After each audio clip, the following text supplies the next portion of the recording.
Good night, St. George North. Good night to the ladies in here.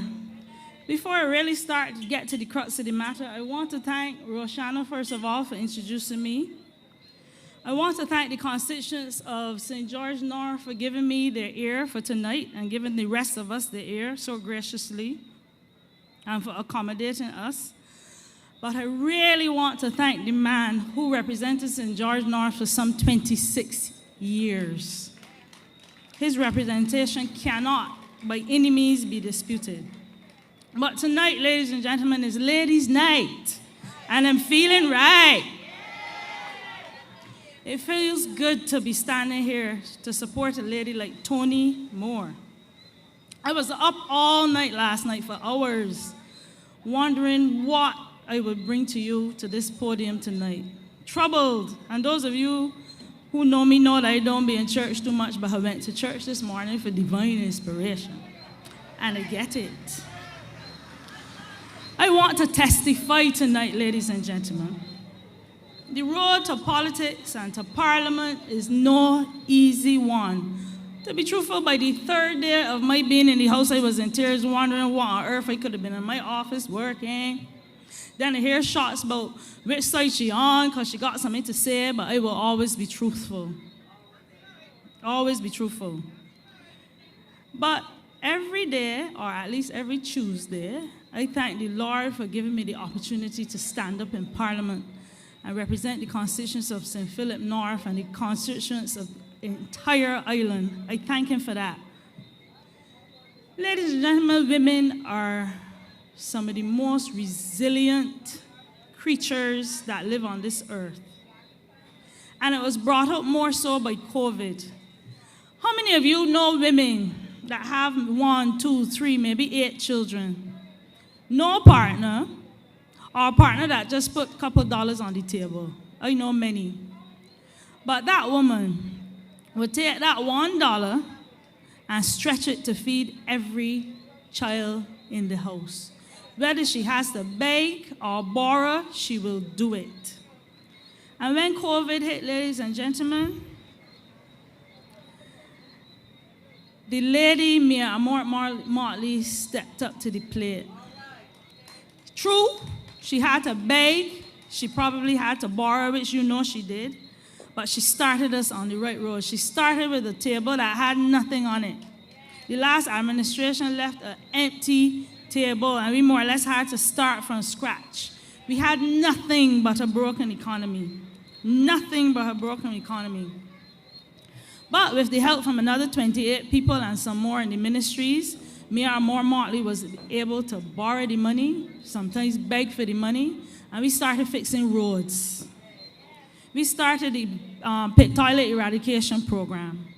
We started a debushing program which gave several people jobs in this constituency as well.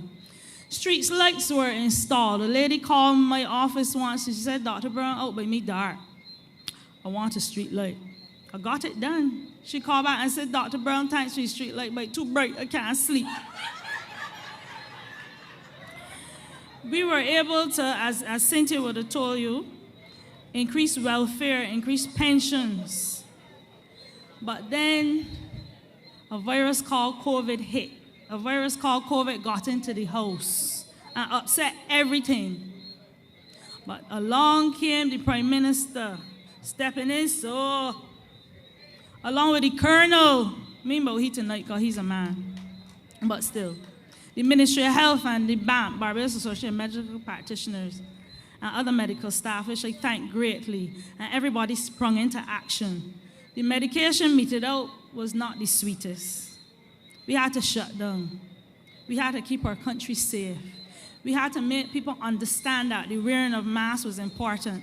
And I'm happy to see all of you in here having on masks. But we cannot be complacent. We have to keep on the road to safety. Don't take it for granted because Barbados is doing well, that we will continue to do so always. We need your cooperation. But we sprung into action. All the ladies in the party sprung into action. Ministry of Education provided tablets to the schools, including those children in St. George North. Wi-Fi access was made easier. We have to acknowledge at the same time that things were hard, that things are hard, but it did not stop us. Cynthia Ford and the NAB, as she told you earlier, are rolling out a program to help those elderly people in the community and to give young people who are interested in the elderly jobs, 400 of them in fact. Cynthia taking some of the kudos for it. They're taking some, all in yours, NAB will go. We have to thank people like Kay McConney, who you will hear shortly in her ministry, that saw police certificates of character being easily accessed. People started receiving their driver's license through the mail. But there's one of the issues that burning me, because they need to answer to somebody on one of the calling programs. And I'll take you there in a minute. On a personal level, and this is how I know that the Barbados Labour Party and our Prime Minister cares. I got ill in Parliament, as most of you know. The rumors went around, some sounded like I would die, but I don't really plan to die right now. And Parliament had to be shut down. I didn't do it for me. I didn't fight the battle just for me. I fought the battle for the staff in Parliament, the mayors in Parliament, the secretaries, the library, because the truth is it was contaminated. And since then, we have started to address sick buildings. You would have heard about 6 Rose Polyclinic that they had to shut and clean. Some of the primary schools were affected. They're looking pretty. St. John is now a gorgeous primary school. Let's hope it stays that way. But I want to be a little naughty tonight. There was a gentleman that called in on the calling program and said, if Dr. Browne plays, she said she should resign from Parliament. I got a sentence for he. I have to say to that man, wait for it. Browne don't give up so. The other rumor I'm hearing is that Sonia not running for the next election. Wait for it. Women are resilient. Santia ain't going nowhere. Sandra ain't going nowhere. Marsha ain't going nowhere. Cynthia ain't going nowhere just yet. All of we here to stay. And while I was waiting for this divine inspiration, it came to me that I think I figured out the theme song for the last administration. Cynthia, I might not be as good as you, but I'm going to try. I think this is what Fronda would have been singing in the shower. Don't expect no more than what you already have. Keeping it simple. Oh, Lord.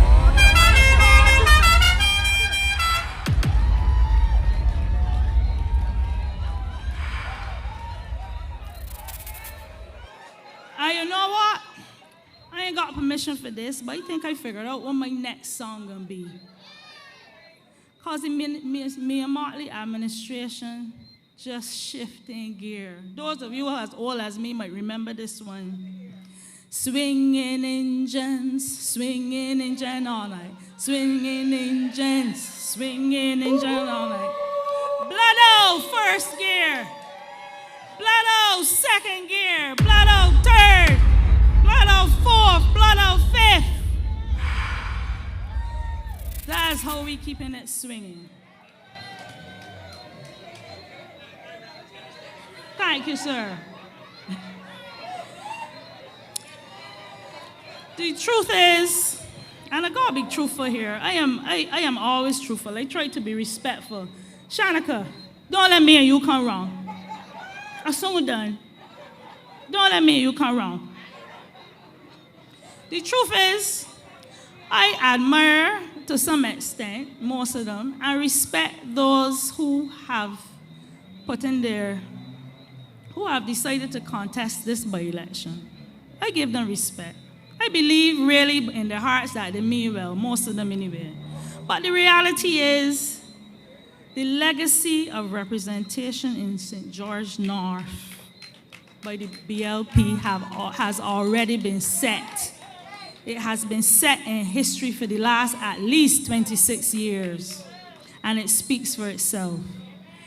You have no place in this by election. It makes good sense to pass the baton from a good man like Glenn to a good woman like Tony. She knows about representation and standing up for people.